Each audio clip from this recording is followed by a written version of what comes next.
Welcome to Not Your Ordinary Parts, a podcast where we talk about hard things associated with the human experience with the goal of increasing awareness, growth, and healing. You may hear information from professionally licensed therapists, life coaches, healers, doctors, etc. This information is not medical advice or therapy and is not meant to replace actual therapy or instructions given by a doctor or personal therapist. I'm your host, Jalon Johnson. My guest today is Deb Dana. Deb is a clinician, consultant, author, speaker, and a founding member of the Polyvagal Institute. Deb's groundbreaking work translates the complex science of the autonomic nervous system into accessible, practical tools for self-regulation and safety, and is focused on using the lens of polyvagal theory to understand and resolve the impact of trauma in our lives. Deb's work also shows how an understanding of polyvagal theory is applicable across the board, including relationships, mental health, and trauma. With a profound understanding of the nervous system's role in shaping human behavior and emotions, Deb has dedicated her career to helping individuals and therapists alike harness the wisdom of polyvagal theory to foster healing and resilience, and she believes that we all benefit when we have a basic understanding of the ways the nervous system works and learn how to become active operators of this essential system. Her compassionate and clear guidance has empowered countless individuals to reconnect with themselves and others, creating pathways to emotional and physical well-being. As a compassionate educator, Deb collaborates with leading experts in the field of trauma, psychology, and neuroscience, continually expanding the reach of her work to better serve those in need. Deb has become a beacon of hope and transformation, making the complex inner workings of the human body and mind both relatable and applicable to real life healing. So Deb, welcome to the show. Thank you so much for being my guest. Oh, thank you. Thank you. It's always humbling to hear a bio being read. You know that I just sat back and took it in for a moment. I thought, oh, okay, here we are. Yeah. So let's dive in. Okay. I gave a brief introduction, but so that the audience can get to know you a little bit better, would you mind giving us a little bit of background about yourself and how you got to who and where you are today? Yeah. Oh, yeah. It could be a very long story. We'll make it short, but I'm 71 and I still oftentimes sit back and think, wow, I'm 71 and it's like, ooh, I got to decide what I want to do in this next part of my life, right? I don't, so I'm playing with that, but this part of my life, the polyvagal part of my life certainly was unexpected to me. I read Steve Porges's, book, and, I'm a licensed clinical social worker, had a full-time clinical practice. I read his book and I thought, this is what I need to bring to my clients. So that set me off on the journey to figure out how to bring polyvagal theory into, easy to understand clinical application. And if you had one of those moments in your life where you think back and you didn't know it at the time, but it was a huge turning point for you, it was a before and after moment. You've had one of those. Mm-hmm. Yeah. That was a moment for me, that moment when I read his work and I reached out to him and I said, would you come and, put a program on for my colleagues and me? And he came and it was like magic, and my life changed in that moment. I then was on the path of translating polyvagal theory. So I think you never know. I think that's one of the joys of, being human is we don't know in the moment that something is so important that it will change our lives forever. So, before that, I'm a trauma specialist and I full-time practice worked with a great group of colleagues who were inquisitive and curious. And when I discovered polyvagal, they were ready to dive in and be my test pilots with me. So I've been really lucky in that and in my world and having people who were willing to take the journey with me. So, my more recent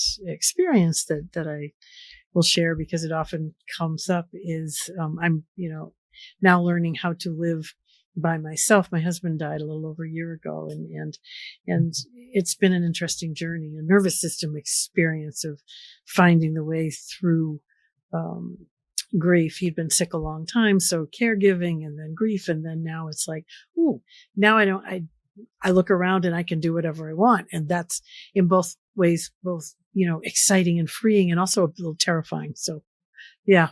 Yeah. So that's where I am in this moment in time. And it's a good moment in time.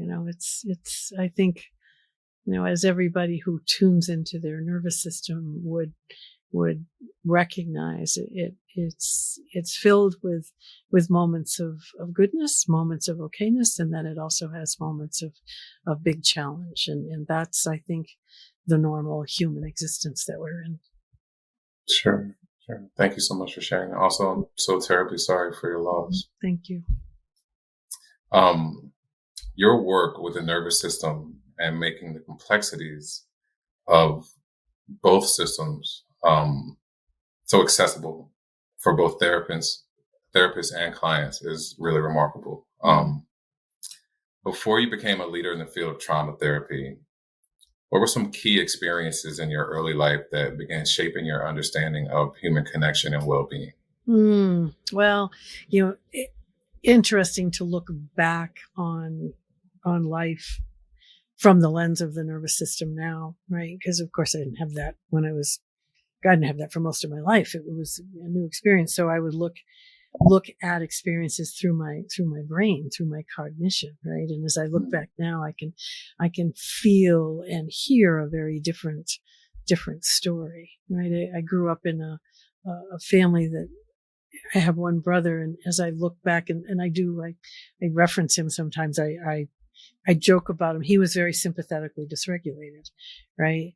And so, my system moved into dorsal invisibility, dorsal collapse, dorsal disconnect.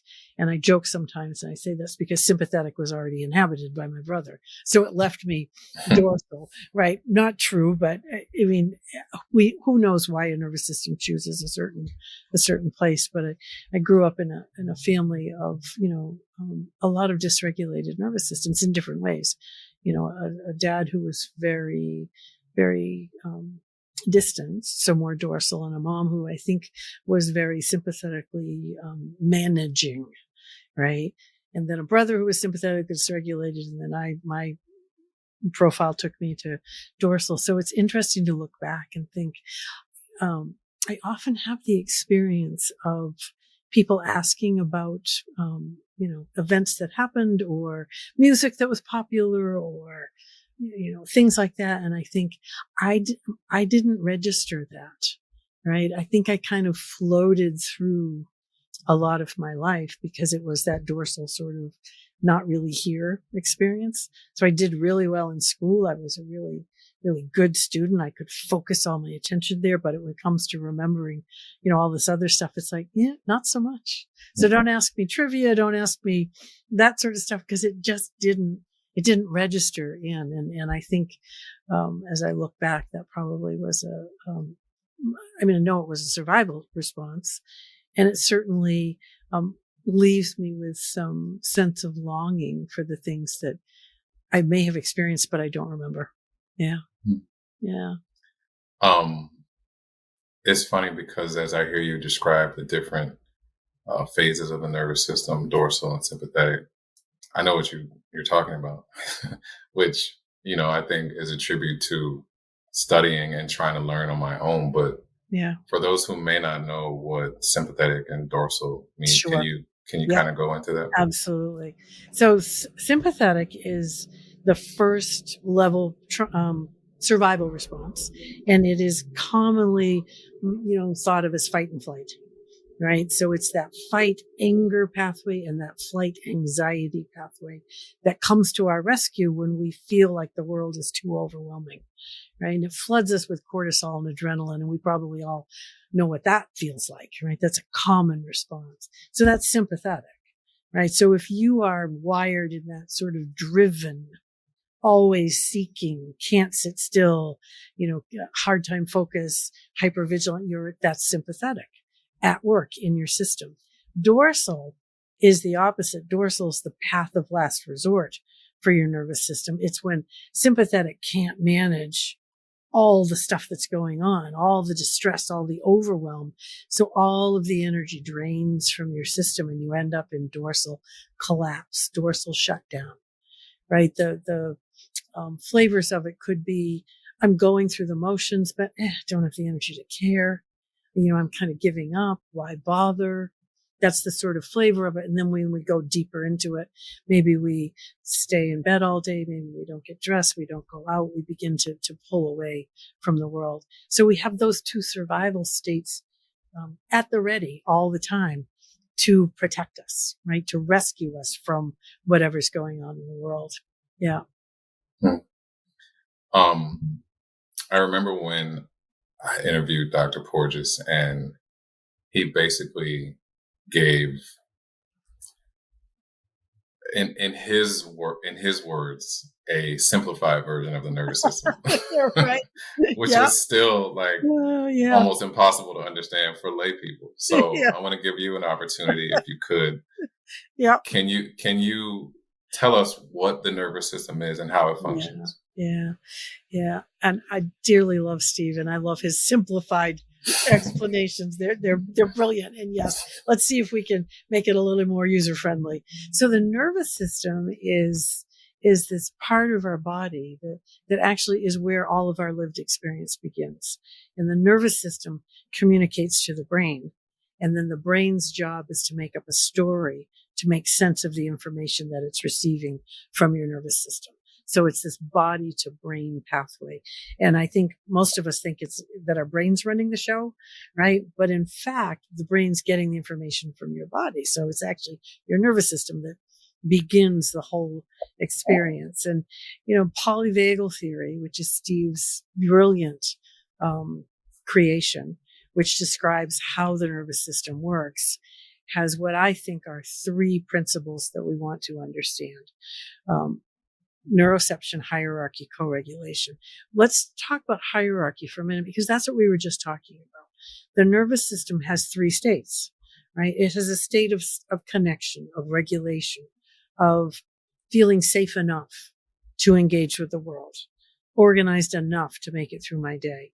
That we call ventral, right? I like to call it the land of okayness sometimes, because that's what it feels. It's okay, right?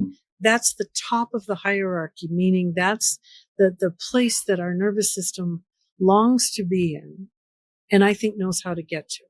I put it on a ladder, so it's the top of the ladder. When we're at the top of the ladder, we're in this place of safety and connection. We can see for miles. We can see options, possibilities. We can reach out. We can reach up. We can connect. The hierarchy is Steve's brilliant description, because it means that our nervous system moves in a particular way. So ventral, regulation, okayness, when we leave that, the place every human goes next, we move down the ladder to sympathetic that we just talked about, fight and flight, anger, anxiety, right? That's the first survival state, and the next place we go, right? And if that doesn't solve the problem, we go one step lower to the bottom of the ladder, to dorsal, that place of collapse, shutdown, disconnection. So that in a nutshell is the hierarchy.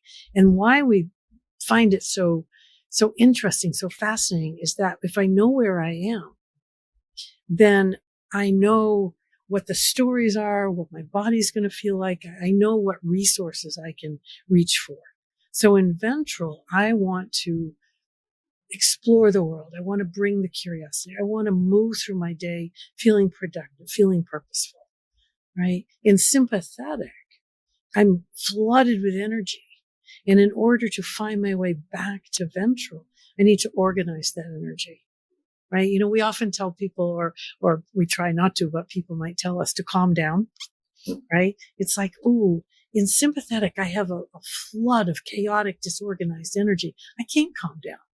Right? I have this flood of energy that is there for me to use.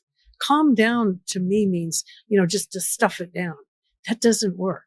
If we can organize the energy, if we can use it in some purposeful, directed way, it'll bring us back to regulation.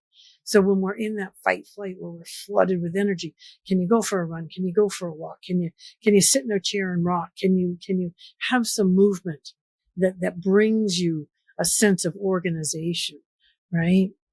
And then, because we know from sympathetic, if we don't come back to ventral, we're going to drop to dorsal, bottom of the ladder, collapse, all the energy drains from our system.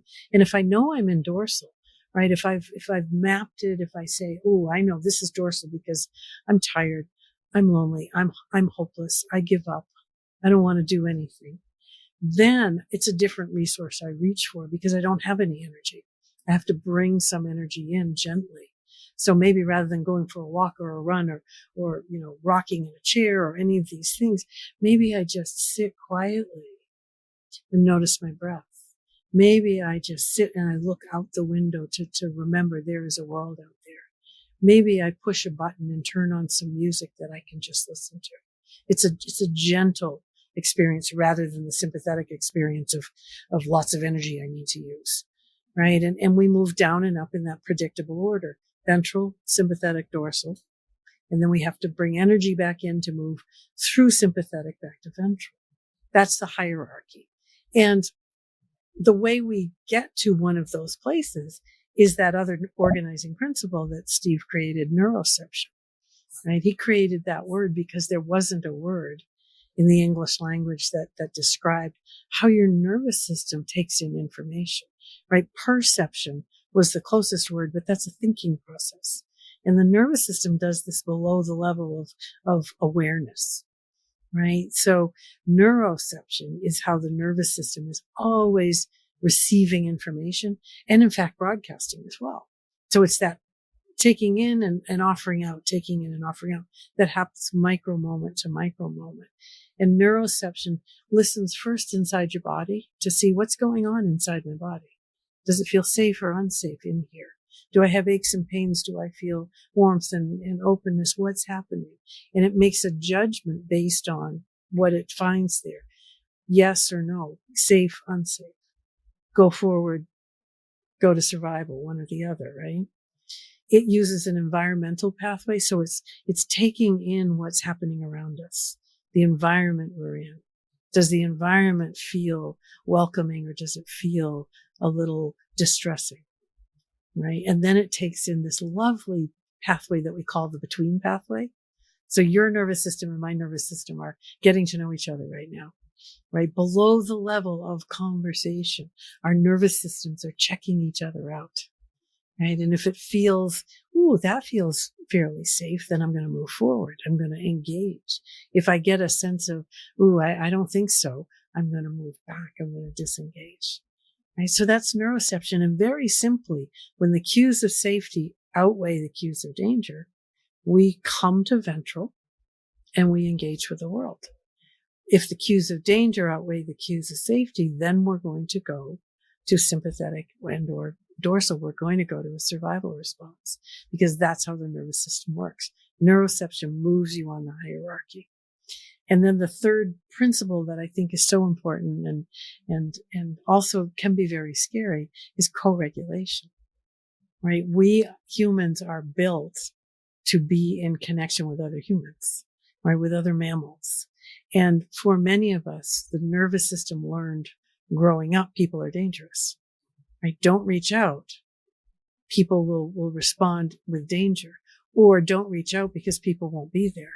There's either unpredictable or dangerous, right? It's either neglect or abuse, right? And both are scary to the nervous system, as they should be. And the nervous system very wisely chooses a survival response to live in instead, right? Sympathetic, I'm not going to reach out to you because it feels like you are unfriendly and an enemy. Dorsal, I'm not going to reach out because I don't even recognize you're there. It's only from ventral that I'm going to reach out and have that beautiful reciprocity and connection, right? And so we know the nervous system needs that. And we also know it can be really scary to reach out if our experience has been one of danger. Yeah. So that in a nutshell is the nervous system. What do you think? That was an amazing explanation. I had so many things I wanted to say while you were saying it. Yeah, I know. I think most people would listen to that and say, well, how do I know that's happening? Or is all of this happening without any recognition? And I think that if the nervous system is doing all this in the background, mm-hmm. and we don't really know what's what, but we feel it in our body, how would we then be able to recognize those cues and know how to respond to them? That's a great question, because yes, it's working in the background always. It's moving us toward or away, attach or disconnect, because that's what the nervous system is built to do, right? And so what we have to do is we have to bring awareness to what's happening. So we have to be able to turn toward our body and listen, what's happening in my body right now? We have to be able to turn toward the cues and identify concretely what is a cue of safety, what is a cue of danger in this moment. One of the simplest practices, and we can try that, is the notice and name practice. So in this moment, notice, where are you on that hierarchy? Are you mostly ventral, mostly sympathetic, mostly dorsal, right? So you notice that and name it.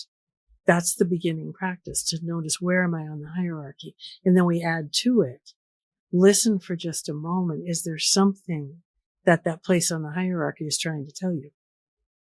Right. And then that's the interesting experience. When we can begin to listen and communicate with our nervous system, we get lots of information, right? Symptoms like a stomach ache, a headache,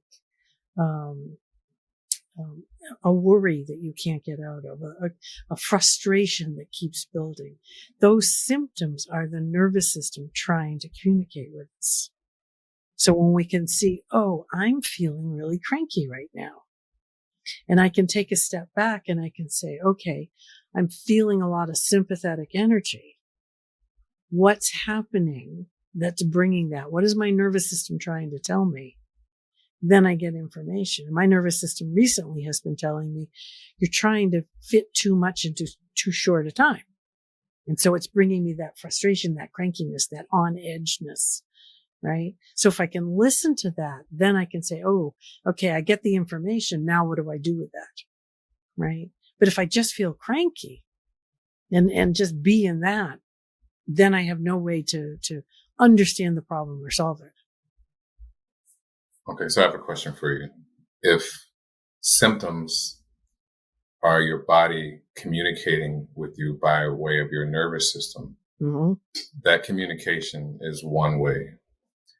If you decide that you want to talk back, is there a way to have two-way communication? Yeah, and I talk to my nervous system all the time, right? It's just what I do. You might talk to your nervous system. Another way to talk or communicate with your nervous system is to take action that allows it to feel more sense of regulation.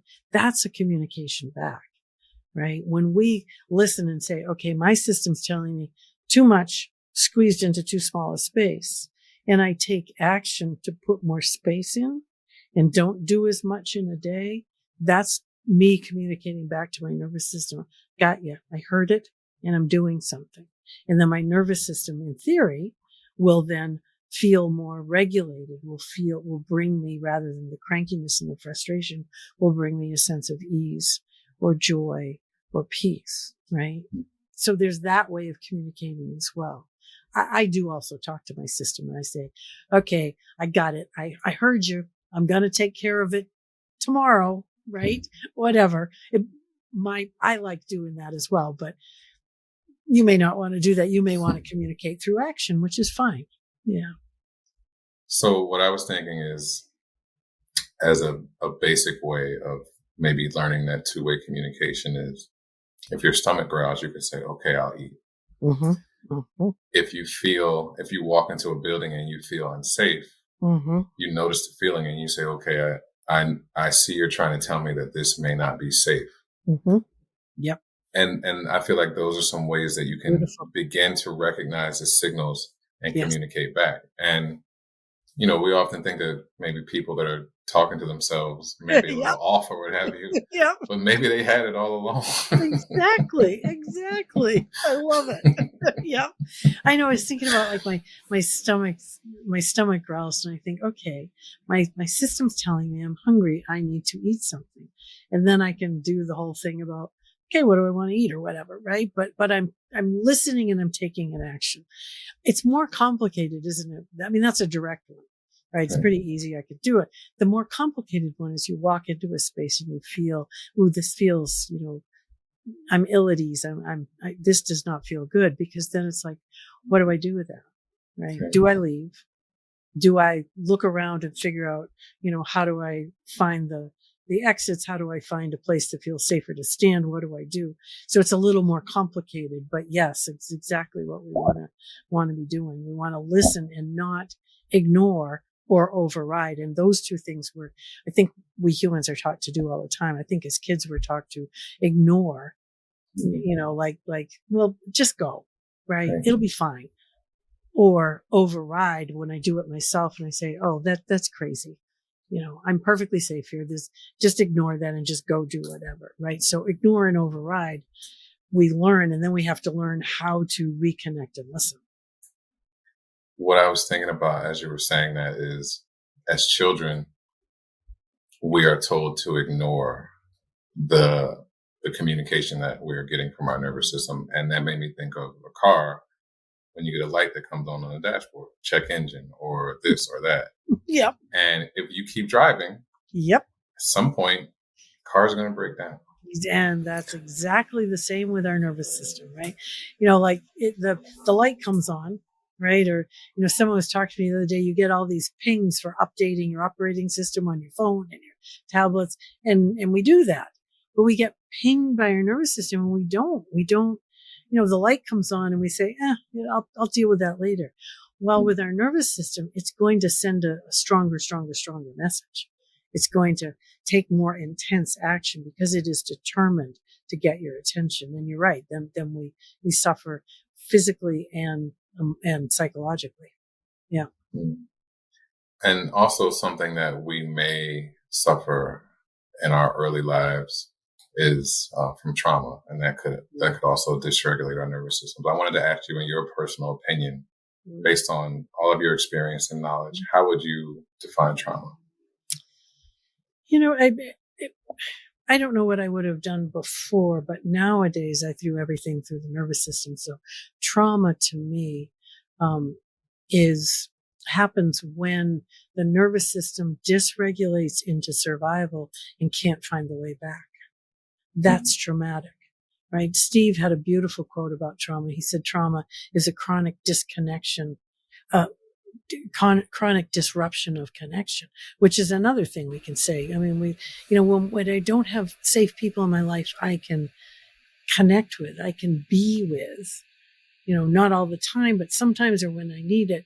That's traumatic on a biological level, right? I think for me on a body-mind level, having these ongoing moments of being taken into survival, taken out of connection into survival, and really struggling to come back to regulation, that's traumatic, right? Because we say, in the nervous system world, we say it's not the event that's traumatic. It's how your nervous system responded to the event, right? So when I get stuck in this place of survival, and my usual survival stuckness is that dorsal hopeless collapse, to me, that feels like a trauma. Yeah. Never mind what brought it. Doesn't matter, right? It's that I'm now stuck here. Yeah. What would be some signs and symptoms of a dysregulated nervous system that someone could actually pinpoint and say, oh, well, that's what that is. That's my nervous system that may not be regulated. Well, some of the easiest physical symptoms are digestive issues, right? Insomnia, the aches and pains that we have, migraines, the stiff joints, muscles, all of this is your nervous system telling you you're dysregulated, right? Chronic pain, fibromyalgia, the disease states, addiction is a dysregulated nervous system that's reaching for something to try and find the way to come back to regulation.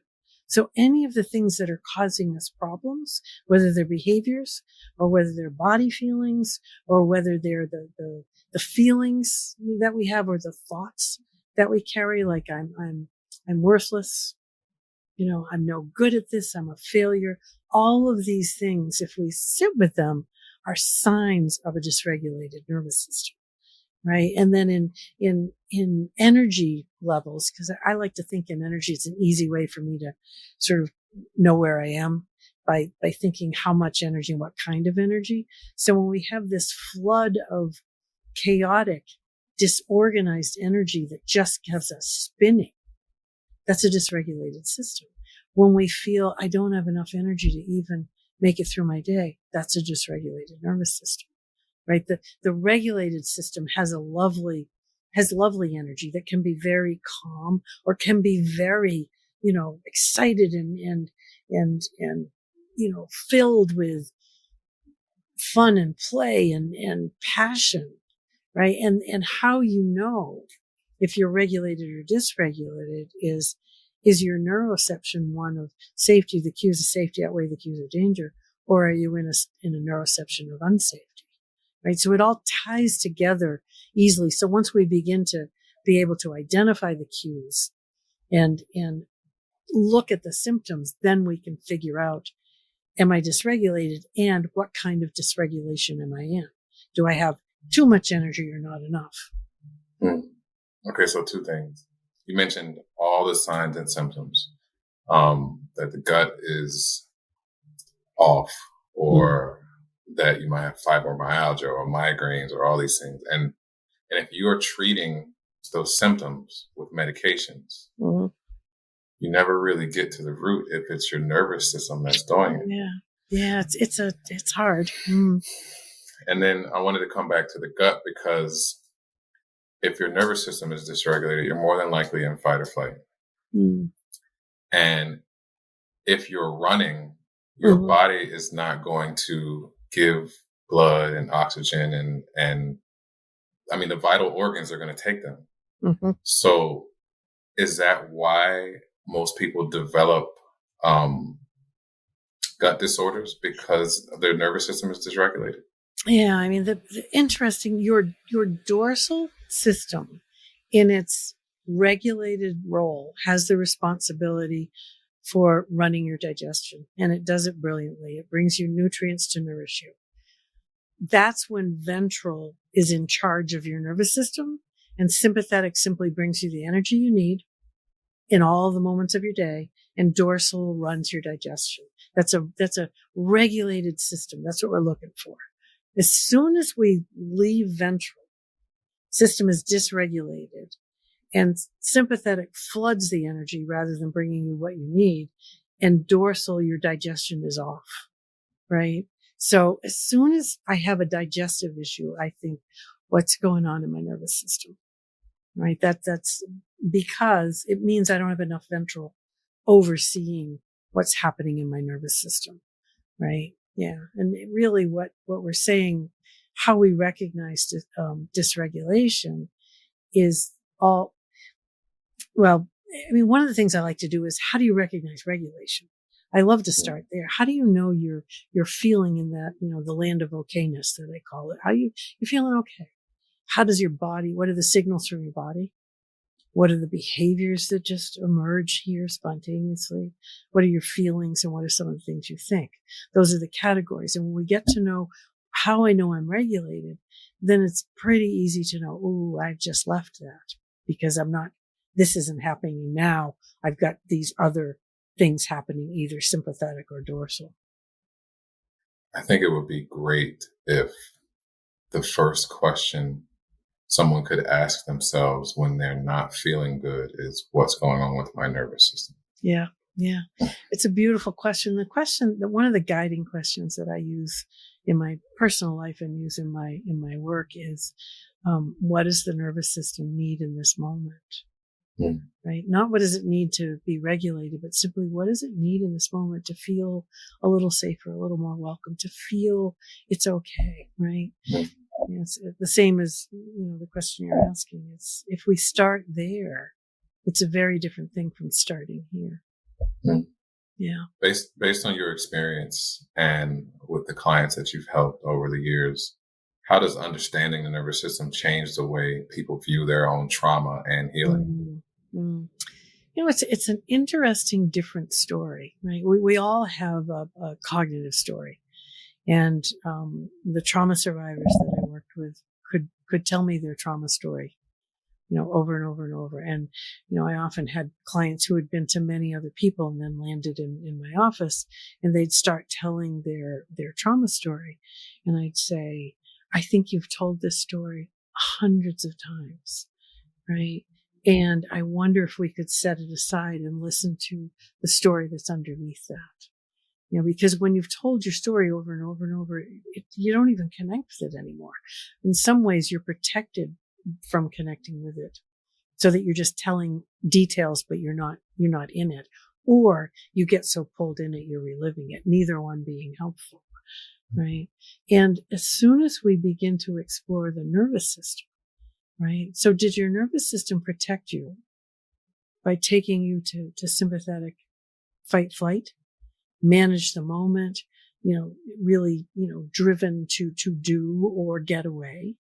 Or did your nervous system protect you by helping you be invisible, fly under the radar, be not noticed, hide under the bed, right? And as soon as we begin to ask those kinds of questions, we can look at the story differently. And once we look at the story differently, we can see how it makes sense, right? That if I was the kid who felt that I was going to survive by disappearing, right, then all of the things that happened make perfect sense because I wasn't really there, right? Perhaps I dissociated, my body stayed, but I left, right? Perhaps I sort of floated through my days and so I, didn't really experience my days, but my nervous system was protecting me. It makes sense. So rather than being this, self-criticizing, shaming, blaming experience, I could say, oh, okay, it makes sense that happened because my nervous system took me to dorsal, or it makes sense that I, got a reputation for fighting all the time or running away or acting out. Makes sense. And it's not that I'm just a screw up, a bad person. It's that my nervous system took me to this kind of survival. So when we can begin to see it through that, the shame, the blame, the self-criticism begins to soften a bit, and it makes room for a different story. Wow. That was so powerful, because how many people have told their story over and over and over and over, and now they have an opportunity to actually get to the story behind that. Yeah. That is true healing. That's true healing. Yeah. A question I wanted to ask too is, can the nervous system heal itself over time, or does it always require intentional therapeutic intervention? Yeah, that's a great question. I don't think it heals itself in isolation, but I also don't think that we always need therapy, which is a crazy thing for me to say as a therapist, but I'm not sure we always need therapy. I think being surrounded by other humans who are regulated is in and of itself a healing intervention, right? So, if I'm living in a system now that has people who are regulated and who are predictably holding that regulation, my system's going to begin to shape in a new way, right? I think it's helpful. It might move the process more quickly to have, a therapist who is, working with the nervous system is going to help me really tune in and listen differently. And I think there are millions of people in the world who are never going to get to a therapist, right? They're not going to have that opportunity. And that doesn't mean that their nervous system can't find the way to regulation and really be nourished in that place. All right. I want to ask you a personal question. Yeah. In all your years of studying the nervous system and witnessing the healing journeys of countless individuals, what is the most unexpected truth you've discovered about our capacity for healing? Something that even surprised you or reshaped your approach to your work? That's a great question. And let me think about that for a moment. The first thing that comes to mind is some of the clients who I've worked with, who I think we would have said when we started working, they're not going to, their chances of living a healthy, connected, productive, purposeful life are, I don't know how that's going to happen. And yet the human mind body system is far more resilient, I think, in some cases than I would have given it credit for. And so I love those kinds of surprises when you think, wow, I never ever would have imagined that this would be the treatment outcome. And it reminds me of the resilience of the human system, right? That's important to be reminded of, I think, because we see so much suffering, right? And I think we often, in our minds anyway, or in my mind anyway, when I was working with someone, I might think they're here. I think we can get here, right? But, then you get reminded, oh, we got all the way here, right? There's something, we take some of the mystery away by understanding the science of how the nervous system works. And I think that's important, to take the mystery away, but the magic remains, I think, if that makes sense to you. Yeah. It does. Just listening to you speak, I can hear the wisdom that you have, and you really take something that is so complex and make it simple to understand. And I think that's a huge achievement. I wanted to ask you, you said you're 71 years old now. I am. Yes. Did you ever think when you were younger that you would be at this place where you would provide this type of healing and information for so many? No, and I still, we talk a lot about imposter syndrome, right? Mm. I still wake up with that. It's like, really? People, want me to talk about this? It's a really interesting thing. And then there are other times when I can sit with this and I think, and I do, I give Steve this, he changed my life, right? He is an amazingly, giving person. He said, I love what you're doing.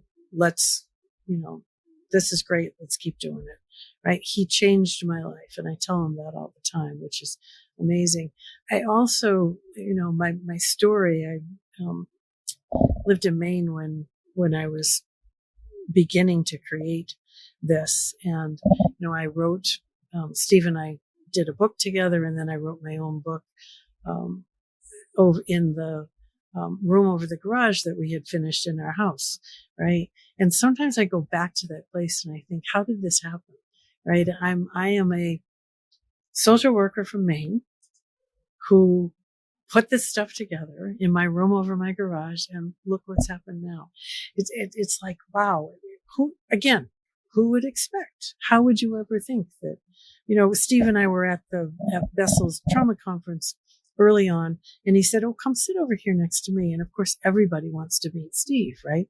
So they'd come and meet Steve, and Steve would turn to me and he'd say, do you know Deb? And of course, nobody knew Deb, right? It's like, no. And it was so funny because I was thinking, Steve, why would they know me? But thank you.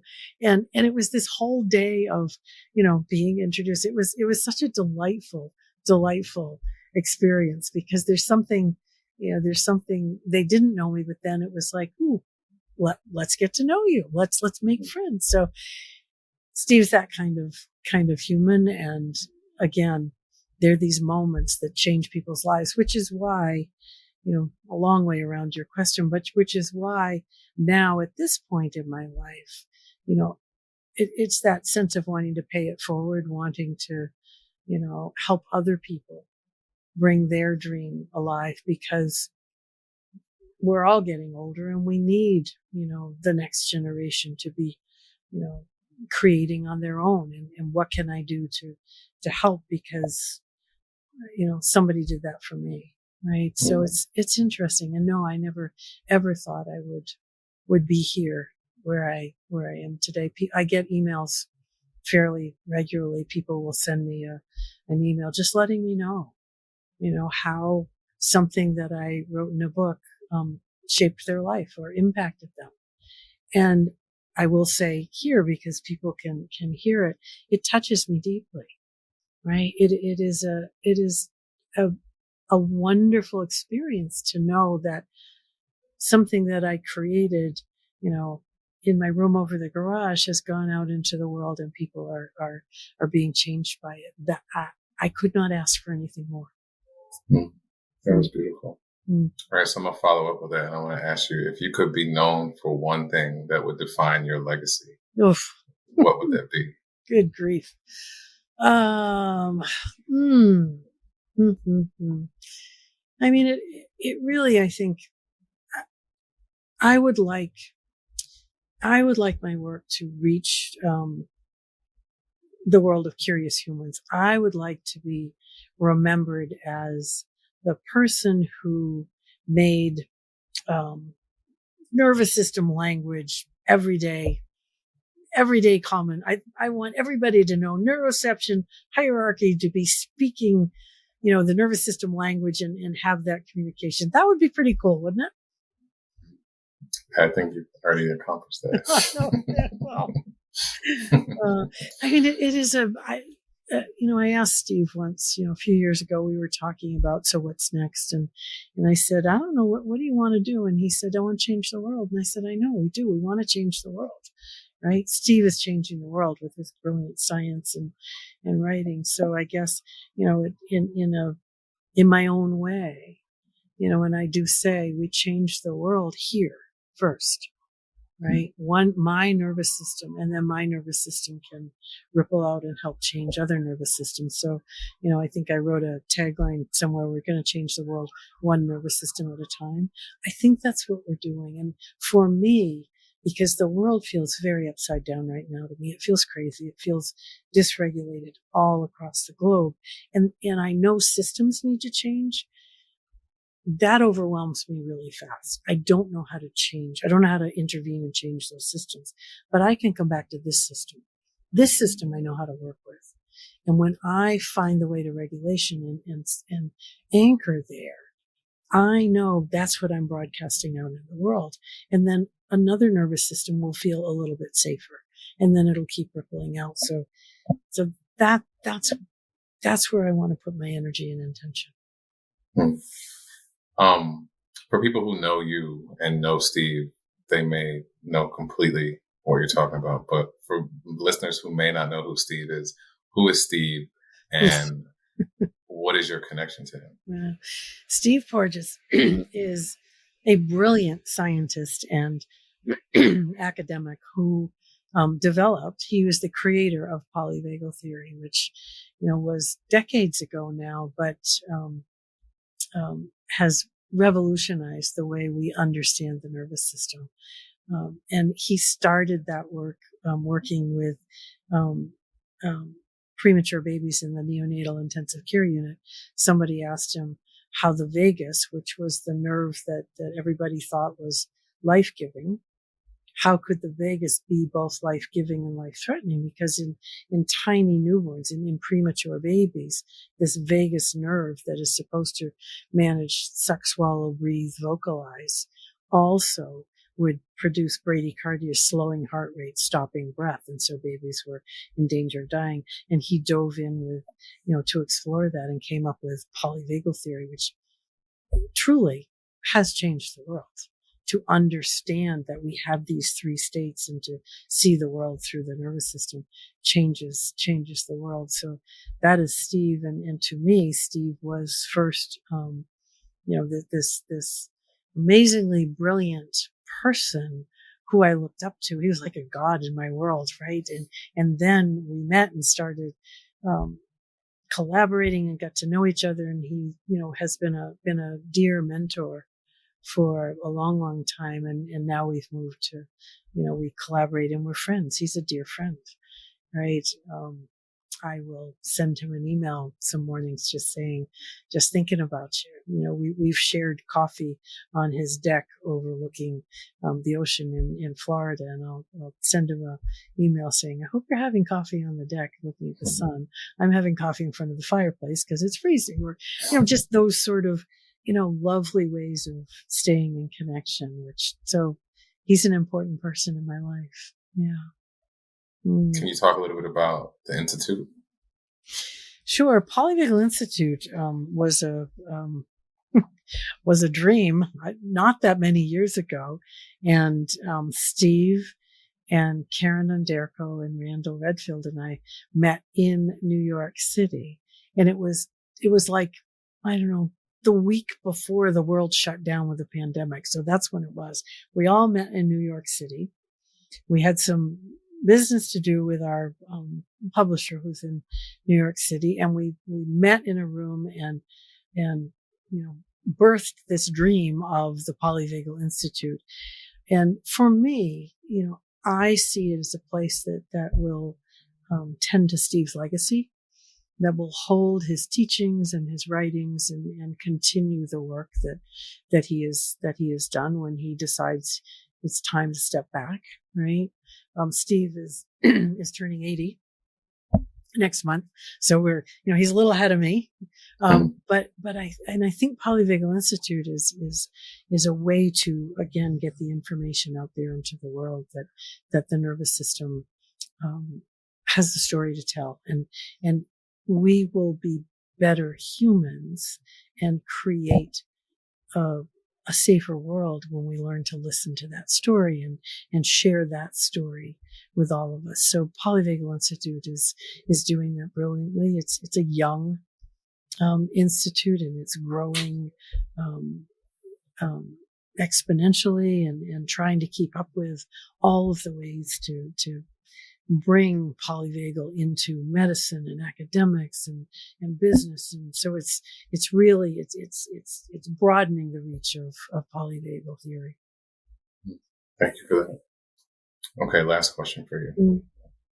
If you could use your platform to educate anyone who might be struggling with their mental or emotional health and might be uncertain of how or where to start, what would you say?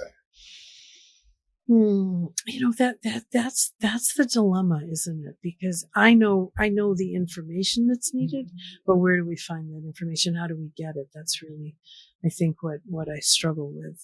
That how do we make it accessible to everybody? Because that's a really tough one to answer. I am a therapist, and I do think that helping professionals offer a welcome to people who are suffering. I think that's not always true as well, and I think the fit has to be right between therapist and client for you to feel like you're being met and held in a way that's supportive, that's helpful. So sometimes therapy, sometimes it's a good friend, sometimes it's your pet, but some way of knowing that what is happening to you is happening there's a biological reason behind it, that you're not bad, you're not a failure, you're not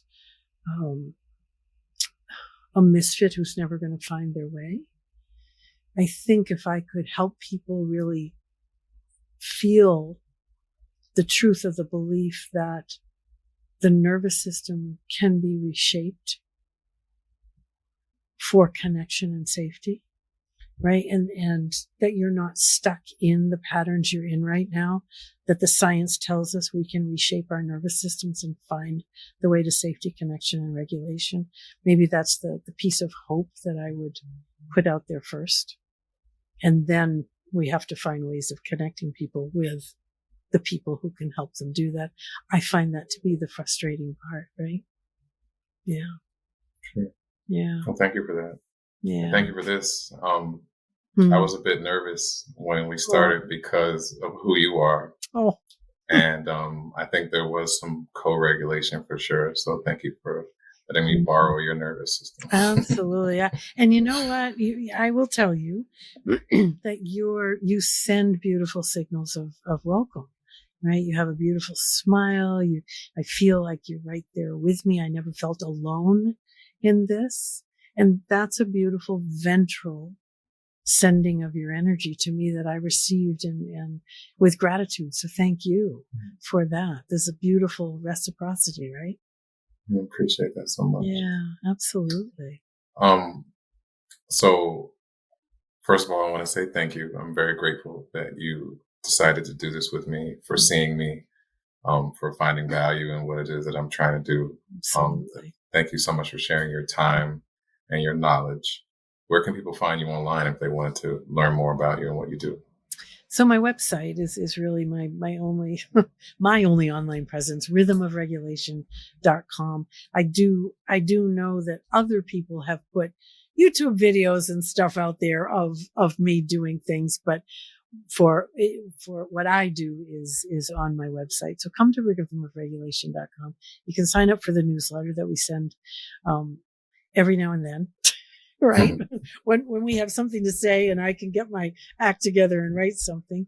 But there's lots of free resources there, meditations, there are ways that you can feel a beginning, getting to know your nervous system, which, back to the other question you asked me, I think that's where we start, is begin to befriend. I call it befriending your nervous system. So as we begin to befriend our nervous systems, we begin to see ourselves and others in the world differently. Thank you for that. And then also, where can people find your books? They're probably mostly listed on the website with links, but Norton is one of my publishers. You can go to the WW Norton site. Sounds True is my other publisher. You can go to their site. And of course, some of the local bookstores carry the books. And of course, there's always Amazon. As much as we try to support our local bookstores, there's always Amazon. So there you go. Okay, well, Deb, again, I want to say thank you so much for this. Thank you for your time. Yeah. Thank you for sharing. Thank you for who you are. Thank you for what you do. And thank you for the way you do it. Thank you. That means a lot to me. Thank you.